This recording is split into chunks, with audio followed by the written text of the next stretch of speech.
राजनैतिक मतभेद असायला पाहिजे. त्याच्यामध्ये काहीही हे नाही आहे. लोकशाही आहे. तो वेगळ्या पक्षाचे, आम्ही वेगळ्या पक्षाचे. पण खऱ्या अर्थाने बघायचं असेल तर महाराष्ट्राची एक संस्कृती आहे. आपण त्योहार, उत्सव हे एकमेकांच्या घरी जाऊन विश करून आपण हे साजरा करत आलेलो आहोत. जसं अंबादास भाऊंनी सांगितलं, माझ्या आणि त्यांची ओळख म्हणजे जेव्हा मी कॉलेजमध्ये होतो, तेही कॉलेजमध्ये यंग पॉलिटिशियन होते, त्या काळापासून आहे. आणि दरवर्षी तो माझ्या घरी यायचं, मी दिवाळीच्या वेळी त्यांच्या घरी जायचं.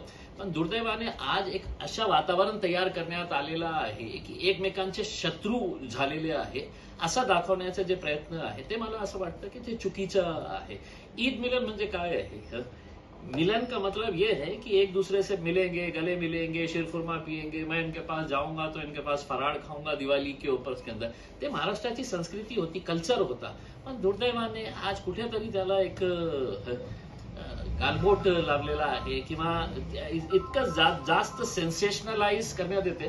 आता मला माहित आहे हे बघून की आज अंबादास माझ्या घरी शीरखुर्मा घेताना ज्या लोकांचा कमी मेंदू आहे ते उद्या त्याचा काहीतरी वेगळा अर्थ काढणार, हे कशाला गेले होते आणि हे आहे.